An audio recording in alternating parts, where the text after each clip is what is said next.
Good day, folks. You're welcome to my video class today, and we're going to be solving quadratic equations. What is quadratic equations? Or what is a quadratic? Basically, it's an algebraic expression that has the highest power to be equal to 2. That is, its degree is 2. In other words, if I have an expression like this, x squared plus 1, this is a quadratic expression. When I put an equality sign and I say equal to 0, it has become a quadratic equation. Now, the general form of a quadratic equation, is ax squared plus bx plus c equal to 0. This is the general form of a quadratic equation. The coefficient of x squared is a, the coefficient of x here is b, and the constant term is c. These are pointers that you must take note of when you are solving quadratic equation. What is the coefficient of x squared? Is it positive or negative? What is the coefficient of x? Is it positive or negative? And what is your constant term? When the expression is given to you and it is not properly arranged, you are allowed to rearrange it. Okay, so let's take the first example here. Let's assume that you're given a question like this in the exam. How do you handle it? X squared plus 6x minus 7 is equal to 0. This is a quadratic equation. You can see that the degree is 2. That is, the power, the highest power is 2. We have a power here, but it is 1. We have a power of x here, it is 0. Let me show you. This is actually minus 7x raised to the power of 0. Remember, if you had watched my video when I was handling indices, we said one of the laws of indices is that any number raised to the power of 0 is equal to 1. So if x raised to the power of 0 is 1, it means minus 7 times 1 is equal to minus 7. So that is why you do not have a term in x. But technically speaking, there's actually a term in x. It's just that the power of that x is 0. Okay, so there is an x in every term. X squared, x raised to the power 1, x raised to the power of 0. In general, this is a polynomial.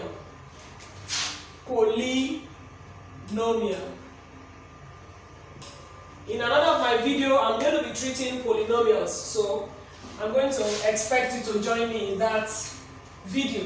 Okay, so let's solve this quadratic. We want to solve for the value of x. So, first of all, the coefficient of x squared here is plus 1. The coefficient of x squared here is plus 1. So I'm going to multiply plus 1 by the constant term, which is minus 7. So if I go to my rough, I do plus 1 times minus 7. That gives me minus 7. I have minus 7 by that product. I'm going to find the factors of minus 7 such that when I add those factors, it will give me plus 6, which is the coefficient of x. You must always do that for a quadratic equation. The essence is that at the end of the day, instead of a 3-term expression, you now have a 4-term expression, so you can factorize in 2 terms. Alright, so minus 7 times plus 1 gives you minus 7. What are the factors of minus 7 such that when you add them, it will give you plus 6? We need to juggle those factors together. So I am going to start asking myself, what are those factors of minus 7? If I generate them, I have minus 1 plus and 1 plus and minus 7. Those are the only factors that minus 7 has, because minus 7 is a 7 itself is a prime number. So I'm going to bring it into these 2 brackets. So I have plus 7 and minus 1.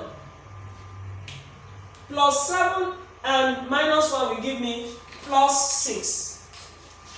Now let me test it for the product. Will it give me back my minus 7? Let's test it.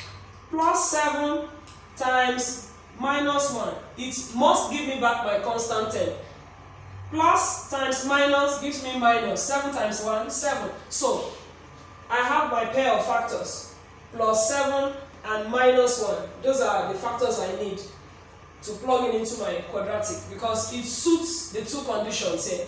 The two factors, when added, must give me the coefficient of the second term, and when multiplied must give me back my constant. So plus 7 and minus 1 suits my situation. Plus 7 and minus 1. We are going to remove this plus 6 here and replace it with plus 7 and minus 1. So watch. My quadratic becomes x squared plus 7x. Instead of writing minus 1x, in algebra we don't write 1x or minus 1x. We just write minus x, or we write plus x, because the coefficient is already 1. So I'm going to write just minus x. Then I write my constant term, minus 7 is equal to 0. Now let's look at what we have here. 7x minus x gives me back my 6x. 7x plus 7x times minus 1 gives me back my minus 7. As you can see. Instead of having a 1, 2, 3 term, I now have a 1, 2, 3, 4 term. I now factorize in pairs. I factorize in pairs. What are the factors of x squared and plus 7x? In other words, what is that expression or number or letter that is common? X is common here, x is common here. I factor out x. I introduce a bracket. I'm left with x plus 7. I close the bracket. I come to the next two terms left to also factorize. If you look at what I have here, what is common is minus 1. X and 7 don't have anything in common. But there is a coefficient of minus 1 here and minus 1 here. So I bring out the common factor, minus 1. What am I left with? Minus into minus is plus. 1 into x is x. Minus into minus is plus. 1 into 7 is 7. Bracket closes equal to 0. The trick is, how do I know when my factorization is correct? The contents of the two brackets will be exactly alike, the same. Because factorization will still continue beyond this point. So I have x plus 7 is common here, x plus 7 is common here. So I'm going to factor out x plus 7. I introduce a bracket. If I factor out x plus 7 here, I'll be left with x. I open a bracket, x. If I factor out this x plus 7 here, I'll be left with minus 1 equal to 0. Now in quadratic multiplication, where we have a and b equal to 0, it means that a is equal to 0 and b is equal to 0. So x plus 7 into x minus 1 is equal to 0. This implies that x plus 7 is equal to 0, or x minus 1 is equal to 0. If I solve for x in each of the brackets, x is equal to minus 7, or x is equal to 1. So, for this particular example, the solution of this quadratic is x equal to minus 7 or x is equal to 1. What do we mean by the solution of a quadratic? The solution of a quadratic basically means that value of x which, when substituted into the original equation, will make it to be equal to 0. You can test it in order to know if you're correct or on the right path. Let's just test it for just one of the values of x, just one. You can test it for the second value. Let's try. We got the value of x to be equal to minus 7 or x equal to 1. Let's test for x equal to 1. I go back to the original equation, and anywhere I find x, I substitute 1. So let's go. X squared means 1 squared, plus 6x means 6 into 1. Minus 7 is equal to 0. Question. Will it be equal to 0? Will the left hand side be equal to the right hand side? Let's check. 1 squared is 1 plus 6 times 1 is 6 minus 7. 1 plus 6 is 7. 7 minus 7 is 0. So, the value of x being equal to 1 is true for this equation. You can test for x equal to minus 7 and you find out that it's also true. So that is why we call them the solutions of the quadratic, or the root of the quadratic, or the answer to the quadratic. There are different ways in which that question can be asked in the examination. Alright, let's take another example. We have an example here that the question was slightly twisted. And you'll be wondering, the quadratic is not supposed to sit in that way. It can sit in that way. It's your duty to just kind of do a little tweak, rearrange it in such a way that you can easily factorize it. So don't get confused if you find such a question in the examination. Okay, the next example here is the expression started with, the quadratic equation started with 4 minus 3z. I like to cross my z so that it doesn't look like 2. Minus z squared equal to 0. Now, ordinarily, minus z squared should start, the expression. But it's been arranged in such a way that it started with a constant term. So we can rearrange it. So let's rearrange it. If we rearrange it, we're going to have this expression looking like this. Minus z squared minus 3z plus 4 is equal to 0. Take note of their coefficient signs. The coefficient sign of z squared is minus. That's why I wrote minus z squared here. The coefficient sign of 3z is minus. That's why minus is here. The coefficient sign of 4 is plus. That's why plus 4 is here. So I've just rearranged it to start with the term with a power 2. Okay, as usual, remember the coefficient of z squared is minus 1. Always you multiply that coefficient with a constant term. So I have minus 1 times plus 4. That gives you minus 4. You now generate factors of minus 4. You generate factors of minus 4 such that when you add these factors, it will give you the coefficient of z, which is minus 3. When you multiply these factors, it will give you back your minus 4. When you satisfy these two conditions, then you can now factorize this quadratic. So let's generate factors of minus 4 such that when we add those two factors, it will give us minus 3. What are the factors of minus 4 that can give us minus 3? Minus 4 plus 1. So minus 4 plus 1 plus 1 will give me minus 3. And then the same minus 4 times plus 1 will give me my minus 4. So minus 4 and plus 1 is the appropriate factors of minus 4 that will go for this quadratic expression. So I'm going to replace minus 3 with minus 4 and plus 1. So let's go. We have minus z squared minus 4z plus 1. So instead of plus 1, I write plus z plus 4 equal to 0. So you can see there, minus 4z plus z gives me minus 3z. Minus 4z times 1z gives me my minus 4. So instead of a 1, 2, 3 term polynomial, I have a 1, 2, 3, 4 term. So I'm ready to factorize in pairs of 2. Factorizing means you're looking for the common factor in the two terms. Minus minus is common. So I bring out minus. Z is common. I bring out z. I'm left with one of the z here. And minus dividing minus gives me a plus. Don't make that mistake. And then I'm left with a 4. I close my bracket. I'm ready to factorize the next two terms. Plus z and plus 4 obviously don't have anything in common, but a common factor of all numbers in the whole world is 1. Plus and plus is common. I bring out plus. 1 is common to both of them. 1 into z, z. Plus 1 into 4, 4. Bracket closes equal to 0. How do I know that my factorization is correct?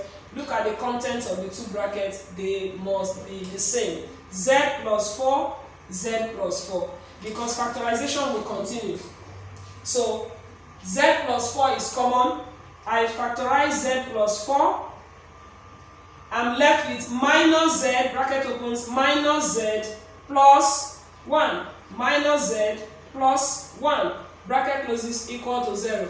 Remember, product of two terms, if they are equal to 0, each term is automatically equal to 0. So z plus 4 equal to 0, or minus z plus 1 is equal to 0. So I now solve for z. I want to solve for z. I have z plus 4 is equal to 0. Plus 4 goes to the other side. Z plus 4 is equal to 0. So z is equal to minus 4. Or minus z plus 1 is equal to 0. Now, when you're solving for a letter, an unknown, a variable, the coefficient will be positive 1. So I want to move minus z to the other side. So I have 1 equal to z. Or you can literally say z is equal to 1. So values of z are z is equal to minus 4 or 1. These are the roots of this quadratic. This is the answer to this quadratic. These are the values of z that makes this quadratic true. So like I said in the previous example, if you substitute the values of z as minus 4 or 1 into the quadratic, it will result to 0. You can see that solving quadratic equation is really simple. It's not difficult. Okay, let's take another example where it's slightly different from the usual quadratic form. Even though I said that each term you don't find an x, the value of the power of x or the degree of x is actually equal to 0. So let's take this particular example. If you see this kind of question in the exam, don't become nervous. Okay, just rearrange it or compare it with the general form of a quadratic equation, which is ax squared plus bx plus c is equal to 0. So we have a question like this: 5x squared is equal to 3x. Wow. For every quadratic equation, there must be two solutions because of the degree of the quadratic. It's just like if you have a cubic equation. If you have a cubic equation is an equation whose degree is 3. 3x raised to power 3 plus 2x squared plus x plus 1 equal to 0. The values of x here will give you 3 answers. 3 answers. So in the same way, when you have a linear equation like 2x minus 1 equal to 5, the power of x here is 1.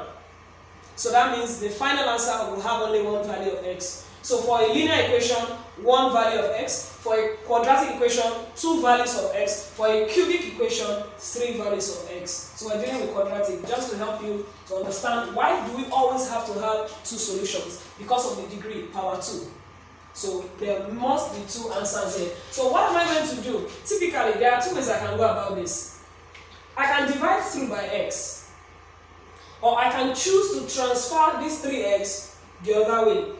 So let's go by that general method. So I have 5x squared minus 3x is coming this other way to become minus 3x equal to what is left? 0. Is equal to 0. Because you move 3x from this side and you're left with equal to 0 on the other side.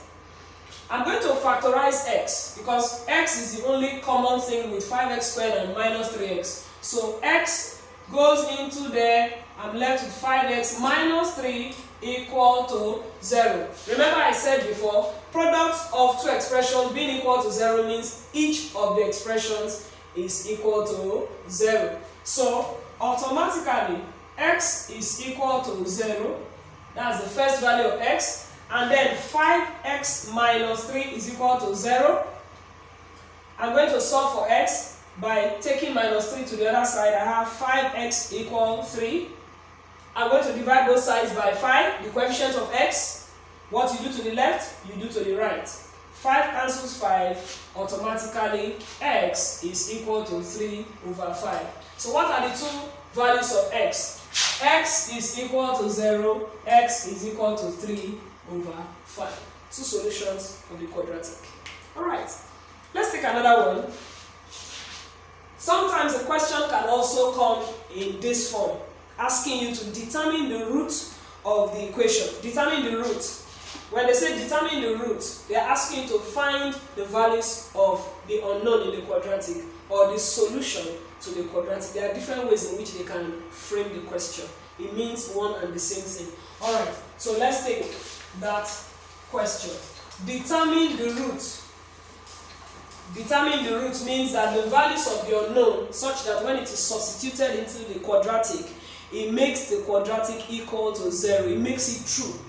Alright, so we have y squared plus 6y equal 0. All you need to do for this kind of question is factorize what is common. If you look at the two terms, what is common is y. So y is factored out as y into y squared, y plus y into 6y, you're left with 6 equal to 0. Remember what I said, product of two expressions being equal to 0, it means each expression is equal to 0. So automatically, y is multiplying y plus 6 equal to 0 means y equal to 0.